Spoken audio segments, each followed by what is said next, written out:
Police के अत्याचार के मामले अक्सर सामने आते रहते हैं। ऐसा ही एक केस दौसा में भी सामने आया, जिसमें पत्नी के झूठे मर्डर में फंसाकर 2 युवकों की जिंदगी तबाह हो गई। 7 साल तक खुद को बेगुनाह साबित करने के गांव-गांव वो लोग भटकते रहे। इस बीच केस में फंसाने वाले पुलिस वालों को विभाग ने 15,000 का इनाम तक दे दिया। वहीं पत्नी अब जिंदा मिली है और किसी दूसरे युवक के साथ आराम की जिंदगी बिता रही है। इस केस में फंसे दौसा के पीड़ितों की कहानी हैरान कर देने वाली है। दौसा के मेहंदीपुर बालाजी के रहने वाले पीड़ित गोपाल और सोनू, झूठे केस में उसने और उसके परिवार ने क्या भुगता है, चलिए जानते हैं। सोनू सैनी ने बताया कि उसने 8 सितंबर 2015 को वृंदावन की रहने वाली आरती से शादी की थी। वह गोपाल सैनी पर डिपेंड था।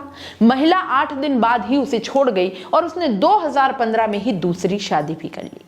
गोपाल ने बताया कि महिला के पिता सूरज प्रसाद ने 25 सितंबर 2015 को बेटी के गुमशुदा होने की रिपोर्ट वृंदावन कोतवाली में दर्ज करवा दी। इसके बाद मथुरा की मरगोरा नहर में एक महिला का शव मिला और इसके बाद 16 मार्च 2016 को हत्या के मामले में दोनों भाइयों को यूपी पुलिस ने मेहंदीपुर बालाजी से गिरफ्तार कर लिया। इसके बाद उन्होंने कहा कि हमसे जबरन जुर्म कबूल करवाया। मौत का खुलासा करने के चलते तत्कालीन एसपी ने पुलिस टीम को 15,000 रुपए का इनाम दिया।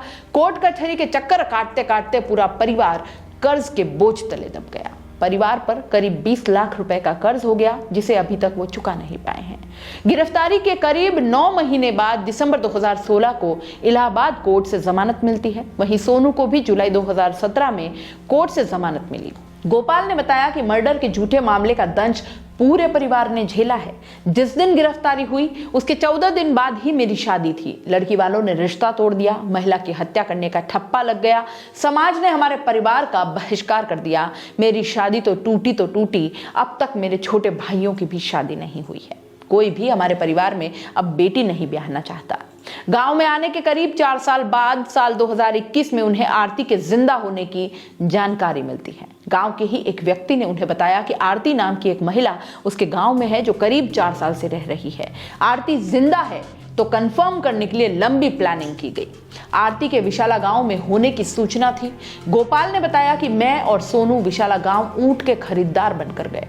ऊंट खरीदने को लेकर बात की, 500 रुपए पेशगी भी दी, लेकिन आरती को लेकर कोई पुख्ता जानकारी हाथ नहीं लग पाई और इसके बाद हम विशाला गांव में सब्जी बेचने लगे। इस दौरान आरती गांव में दिखाई दी। शक पक्का हो गया, लेकिन उसे पकड़ते कैसे? हमें आरती नहीं बल्कि आरती के दस्तावेज चाहिए थे, जिन्हें सबूत के तौर पर पेश किया जा सके। गोपाल ने बताया कि आरती के जिंदा होने की बात हमने 5 फरवरी 2021 को मेहंदीपुर बालाजी थाने में दी, लेकिन पुलिस ने कहा कि पुख्ता सबूत लेकर आओ। गोपाल ने बताया कि आरती के दस्तावेज के लिए हम ई मित्र संचालक बने, उसके घर गए और परिवार वालों को विश्वास में लिया। कहा कि सरकारी स्कीम से शौचालय के लिए 2 लाख रुपए दिए जा रहे हैं। आरती और उसका परिवार हमारे झांसे में आ गया। आरती के सारे दस्तावेज हमें मिल गए। अब यह पक्का हो गया कि यह महिला आरती ही है। हमने फिर मेहंदीपुर बालाजी थाना अधिकारी अजीत बडसरा से संपर्क किया। थाना प्रभारी ने यूपी की स्पेशल टीम को इस बारे में सूचना दी। रशीदपुरा के रहने वाले सोनू सैनी ने बताया कि वह 18 महीने जेल में रहा। इस दौरान सिर्फ एक बार उसके पिता उससे मिलने आए। गोपाल की 9 महीने बाद जमानत हो गई, लेकिन पैसे के अभाव में सोनू जमानत नहीं करवा पाया। गोपाल के परिजनों ने अपने खर्चे पर सोनू को जमानत पर बाहर निकाला। सोनू और गोपाल ने यूपी पुलिस की टॉर्चर की दास्तान सुनाई, वो हैरान कर देने वाली थी। वृंदावन कोतवाली थाने ले जाकर दोनों को एक कमरे में बंद किया गया। फिर एक एक कर बुलाकर उनसे पूछताछ की गई। दोनों से यही सवाल किया कि आरती को किसने मारा।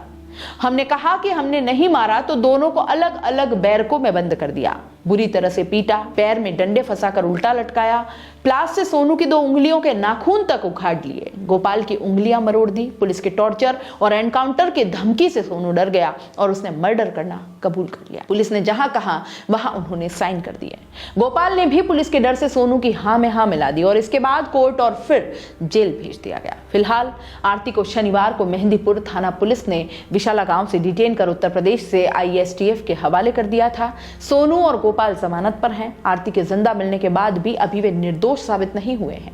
महिला का डीएनए टेस्ट होगा, इसके बाद शिनाख्त होगी। सबूत और दस्तावेज पेश करने की लंबी कानूनी प्रक्रिया के बाद उन्हें दोष मुक्त करार दिया जाएगा। वहीं पूरे मामले की सच्चाई सामने आने के बाद यूपी पुलिस ने आरती के पिता सूरज प्रसाद गुप्ता को अब हिरासत में ले लिया है। पिता के साथ पूछताछ के लिए आरती की मां उर्मिला देवी और उसके भाई को भी पुलिस थाने ले आई। इस दौरान जब पुलिस ने तीनों से आरती की पहचान करने के लिए कहा तो आरती की मां और भाई ने तो उसकी पहचान आरती के रूप में कर ली, लेकिन आरती के पिता सूरज प्रसाद ने आरती को अपनी बेटी मानने से इनकार कर दिया। जिस पर पुलिस ने उसका डीएनए टेस्ट कराने के लिए कहा तो उसने भी आरती की पहचान अपनी बेटी के रूप में कर ली।